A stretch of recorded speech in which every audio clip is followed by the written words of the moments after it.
क्या आप भगवान विष्णु के इन 5 विध्वंसकारी अस्त्रों की शक्तियां और इतिहास जानते हैं?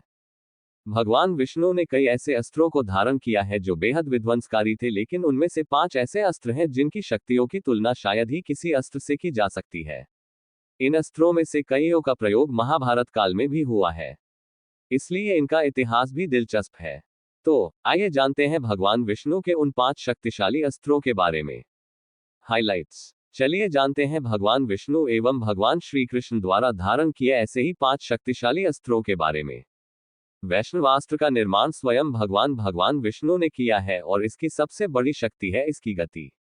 इस अस्त्र का वार कभी खाली नहीं जाता, बल्कि केवल इस अस्त्र सामने खुद को समर्पण करके ही इसे रोका जा सकता है। धनुष को भगवान विश्वकर्मा ने बनाया है और मुख्य रूप से भगवान विष्णु के राम अवतार से जुड़ा है। भगवान विष्णु के इन 5 विध्वंसकारी अस्त्रों की शक्तियां और इति। भगवान विष्णु और उनके अवतार श्री कृष्ण ने कई शक्तिशाली अस्त्रों को धारण किया हुआ है जो न केवल प्रलयकारी हैं बल्कि जिनका एक महत्वपूर्ण इतिहास और महत्व भी है। तो चलिए जानते हैं भगवान विष्णु एवं भगवान श्री कृष्ण द्वारा धारण किए ऐसे ही 5 शक्तिशाली अस्त्रों के बारे में जिसके बारे में लोगों को बेहद कम जानकारी है।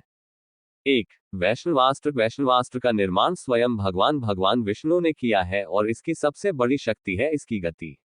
यह अस्त्र अत्यधिक तीव्र गति से पहले आकाश की ओर ऊपर जाता है और फिर उतनी ही तीव्रता से नीचे आकर शत्रु पर प्रहार करता है।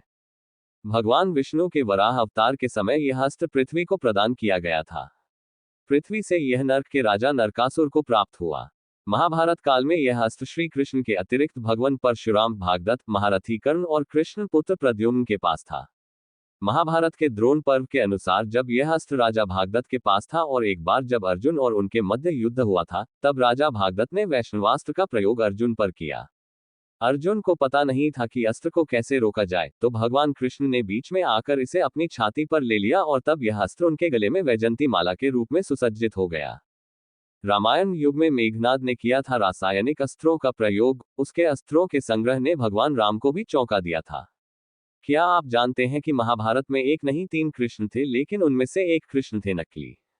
मोक्ष के बाद आत्मा जाती है वैकुंठ धाम, लेकिन क्या आप जानते हैं कि यह कहाँ है और आत्मा यहां तक कैसे पहुंचती है? क्यों भगवान शिव कहे जाते हैं विष्णु वल्लभ? वो भगवान विष्णु को इतने प्रिय क्यों है? बुधनीलकंठा टेम्पल। यहाँ शेषनाग पर विराजमान है भगवान विष्णु, लेकिन भगवान शिव भी आते हैं नजर। 2. नारायणास्त्र। नारायणास्त्र को भी भगवान विष्णु ने ही सतयुग में बनाया है और यह अस्त्र इतना शक्तिशाली माना जाता है कि कहा जाता है कि अगर एक बार इसका प्रयोग कर दिया जाए तो कोई भी इसे रोकने में सक्षम नहीं है। इस अस्त्र का वार कभी खाली नहीं जाता, बल्कि केवल इस अस्त्र सामने खुद को समर्पण करके ही इसे रोका जा सकता है। महाभारत काल में इस अस्त्र का ज्ञान भगवान विष्णु के रूप भगवान श्री कृष्ण, गुरु द्रोणाचार्य और उनके पुत्र अश्वत्थामा को था। 3. सुदर्शन चक्र। भगवान विष्णु का सुदर्शन चक्र एक अमोघ अस्त्र के समान है जो दूरदर्शिता और दृढ़ संकल्प का प्रतीक है। एक कथा के अनुसार भगवान कृष्ण को यह अस्त्र देवी से प्राप्त हुआ था। एक दूसरी कथा के अनुसार यह चक्र भगवान विष्णु को असुर श्रीदामा का वध करने के लिए शिव जी से प्राप्त हुआ था। भगवान विष्णु से यह अग्निदेव, अग्निदेव से वरुण देव, वरुण देव से भगवान परशुराम और भगवान परशुराम से यह श्री कृष्ण को मिला।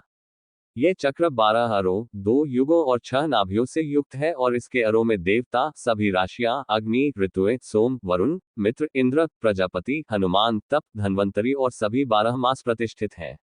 भगवान श्री कृष्ण ने सुदर्शन चक्र को अपनी तर्जनी उंगली पर धारण किया हुआ है। यह तेज धारदार अस्त्र हवा में तेज गति से घूमता हुआ जाकर अपने दुश्मनों को पल भर में काट डालता है।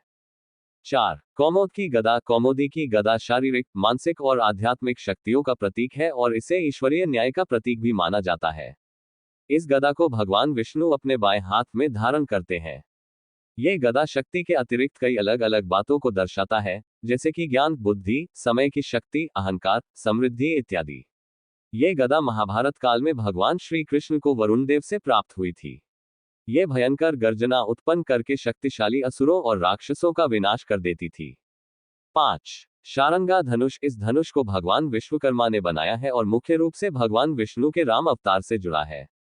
भगवान राम के अलावा भगवान परशुराम और श्री कृष्ण ने भी इस धनुष को धारण किया था।